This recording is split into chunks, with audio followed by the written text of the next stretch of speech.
नमस्कार। आज हम एक बहुत ही दिलचस्प विषय पर बात करने वाले हैं, संस्कृत और आर्टिफिशियल इंटेलिजेंस यानी एआई। इन दोनों का मतलब एक प्राचीन भाषा और एकदम आधुनिक तकनीक का क्या रिश्ता हो सकता है। हमारे पास कुछ रिसर्च पेपर्स हैं, रिक ब्रिक्स का काम भी है इसमें शामिल। तो आज हम यही समझने की कोशिश करेंगे कि ये पुरानी भाषा आजकल की टेक्नोलॉजी के लिए इतनी जरूरी क्यों मानी जा रही है। असल में सबसे अनोखी बात यह है कि संस्कृत की जो बनावट है वो इतनी लॉजिकल, इतनी सटीक है कि वो कंप्यूटर के लिए काफी स्वाभाविक लगती है। तो चलिए जरा इसको खोल कर देखते हैं। देखिए, संस्कृत सिर्फ एक पुरानी भाषा नहीं है, इसे कई भाषाओं की, खासकर इंडो यूरोपियन भाषाओं की जननी माना जाता है। और इसकी सबसे बड़ी खूबी वो है इसका व्याकरण। पाणिनि ने दिया था करीब 500 ईसा पूर्व अष्टाध्यायी में। लगभग 4000 नियम है उसमें। हाँ, 4000 से भी ज्यादा नियम। हाँ, और ये नियम इतने व्यवस्थित और फॉर्मूले जैसे हैं, बिल्कुल जैसे प्रोग्रामिंग के निर्देश होते हैं। बिल्कुल एक तरह से कह सकते हैं कि पाणिनि ने उस समय के हिसाब से एक बहुत ही उन्नत सिस्टम बना दिया था। हाँ, जैसे कोई पहला कंपाइलर डिजाइनर हो। मतलब ऐसे नियम जो अस्पष्टता को प्राय खत्म कर देते हैं। सही कहा, जैसे प्रोग्रामिंग में सिंटैक्स के नियम होते हैं ना, ताकि गड़बड़ ना हो। एग्जैक्टली। और मशीनों को यही पसंद है, नियम, संरचना। संस्कृत का अंदाजा लगाया जा सकता है, जो अंग्रेजी जैसी भाषाओं के मुकाबले कंप्यूटर के लिए ज्यादा आसान है समझना। जैसे अंग्रेजी में शब्द आगे पीछे कर दें तो मतलब बदल जाता है। डॉग बाइट्स मैन और मैन बाइट्स डॉग में बहुत फर्क है। हाँ बिल्कुल। पर संस्कृत में विभक्ति होती है, केस एंडिंग्स, तो शब्द क्रम उतना मायने नहीं रखता, अर्थ फिर भी अक्सर साफ रहता है। ये मशीन के लिए बहुत बहुत अच्छा है। हाँ, और इसी तार्किक संरचना के कारण ही एआई के लिए संस्कृत इतनी आकर्षक है। इसमें अस्पष्टता बहुत कम है। वाक्यों का जो अर्थ है वो उसकी बनावट से ही काफी हद तक स्पष्ट हो जाता है। दोहरे अर्थ की संभावना कम रहती है। अच्छा। और एआई के लिए ये बहुत जरूरी है ना, क्योंकि मशीनें हमारी तरह अंदाजे से या संदर्भ से मतलब नहीं समझ सकती जब तक उन्हें साफ साफ बताया ना जाए। सही बात है। फिर इसकी शब्द संपदा भी देखिए। कई बड़े गहरे विचारों के लिए एक शब्द ही काफी होता है, जैसे धर्म। हाँ, धर्म मतलब कर्तव्य, न्याय, कानून, नैतिकता, सब कुछ आ जाता है उसमें। बिल्कुल। और कुछ जानकार तो पाणिनि के सिस्टम की तुलना बीएनएफ से करते हैं। बीएनएफ मतलब बैकर्स नॉर फॉर्म। हाँ, बैकर्स नॉर फॉर्म। ये कंप्यूटर भाषाओं जैसे C++ या जावा, इनके व्याकरण को लिखने का एक स्टैंडर्ड तरीका है। अच्छा, तो मतलब पाणिनि का सिस्टम इतना फॉर्मल था। हाँ, काफी हद तक। एक उदाहरण लें, अंग्रेजी में कहें John gave the ball to Mary.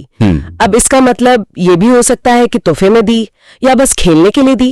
थोड़े अस्पष्टता है। लेकिन संस्कृत में जैसे जॉन बालयः मारीम दत्तवान, इसमें कर्ता कौन है, जॉन, कर्म क्या है, गेंद, किसे दी, मैरी, और क्रिया क्या हुई, दिया।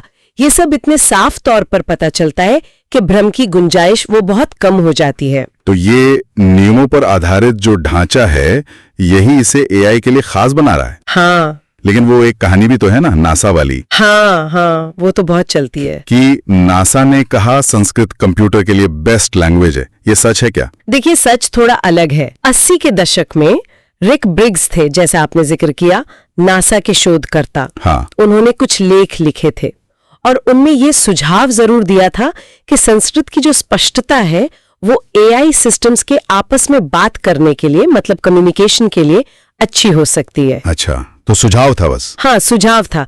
लेकिन नासा ने कभी कोई ऐसी आधिकारिक घोषणा नहीं की कि ये सर्वश्रेष्ठ भाषा है। वो एक तरह का, कह लीजिए, मिथक बन गया। और शायद उस जमाने में कंप्यूटिंग पावर भी उतनी नहीं थी। बिल्कुल। 50 से 80s तक उत्साह तो था, पर तकनीक उतनी आगे नहीं थी। अब मशीन लर्निंग, डीप लर्निंग आ गई है, तो लोगों की रुचि फिर से बढ़ी है। तो अब क्या हो रहा है इस फील्ड में? कुछ ठोस काम? हाँ, अब काफी कुछ हो रहा है। जैसे संस्कृत वर्डनेट बन रहा है। वर्डनेट जैसे अंग्रेजी का है? हाँ, बिल्कुल वैसा है। शब्दों का एक डिजिटल डेटाबेस जिसमें उनके अर्थ, उनके आपसी रिश्ते, ये सब दर्ज होते हैं। ओके। फिर मशीन ट्रांसलेशन पर काम चल रहा है। एआई मॉडल्स को ट्रेन किया जा रहा है ताकि वो संस्कृत से हिंदी या अंग्रेजी में अनुवाद कर सकें। अच्छा। और कंप्यूटर अब संस्कृत के मुश्किल श्लोकों को भी तोड़कर उनका व्याकरण समझकर अर्थ निकालने में पहले से बेहतर हो रहे हैं। इसे पार्सिंग कहते हैं। और भारत में भी इस पर काम हो रहा है? हाँ बिल्कुल, कई आईआईटीज हैं, कानपुर, बॉम्बे, खड़गपुर, वो लोग इस रिसर्च में काफी आगे है। आईआईटी कानपुर का एक प्रोजेक्ट है समसाधनी। समसाधनी वो संस्कृत भाषा के विश्लेषण के लिए कंप्यूटेशनल टूल्स बना रहे हैं। ये तो सुनने में बहुत अच्छा लग रहा है, काफी संभावनाएं दिखती हैं, लेकिन कुछ मुश्किलें भी होंगी, चुनौतियां? हाँ, चुनौतियां तो हैं, और वो भी कम नहीं, काफी बड़ी हैं। जैसे कि? सबसे पहली और शायद सबसे बड़ी चुनौती है डेटा की कमी। डेटा मतलब डिजिटल टेक्स्ट? हाँ, अंग्रेजी या दूसरी भाषाओं के मुकाबले संस्कृत का डिजिटल डेटा बहुत कम है। ज्यादातर ज्ञान तो अभी भी पुरानी पांडुलिपियों में बंद है। उन्हें डिजिटाइज करना, फिर एआई के लिए तैयार करना, ये अपने आप में एक बहुत बड़ा काम है। सही बात है। और भाषा की अपनी जटिलता? वो दूसरी बड़ी चुनौती है। संस्कृत में संधि होती है, जहां शब्द मिलकर नया रूप ले लेते हैं, जैसे रामः और अस्ति मिलकर रामोस्ति बन जाता है। हाँ, संधि। और समास, जिसमें कई शब्द मिलकर एक बहुत लंबा सा शब्द बना देते हैं। अब मशीन के लिए इनको सही सही तोड़कर समझना ये बहुत मुश्किल काम है। ये तो है। फिर संस्कृत के भी अलग अलग रूप हैं, वैदिक संस्कृत, शास्त्रीय संस्कृत, उनमें भी थोड़े बहुत नियम अलग है। और एक और बात, संदर्भ का महत्व। खासकर जब आप दर्शन या कविता पढ़ते हैं तो एक ही शब्द के कई मतलब हो सकते हैं, गहरे मतलब।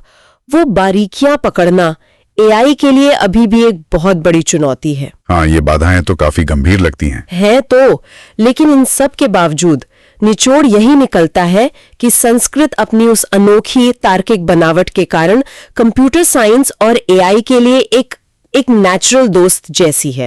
एक स्वाभाविक मित्र। हाँ, और एआई की मदद से हम संस्कृत में जो ज्ञान का विशाल भंडार छिपा है, उसे सिर्फ दोबारा खोज ही नहीं रहे, बल्कि शायद उसे पहले से बेहतर समझ भी पा रहे हैं। सही कहा। ये एक तरह से प्राचीन ज्ञान और भविष्य की तकनीक का बड़ा दिलचस्प संगम है। बिल्कुल। तो आज की इस बातचीत को यहीं रोकते हुए एक सवाल सोचने के लिए छोड़ जाते हैं। क्या एआई के जरिए संस्कृत जैसी प्राचीन भाषाओं की संरचना को समझना सिर्फ उन भाषाओं के ज्ञान को दोबारा जिंदा करेगा, या फिर ये भाषा, लॉजिक और जिसे हम बुद्धिमत्ता कहते हैं, उसकी हमारी पूरी समझ को ही बदल सकता है?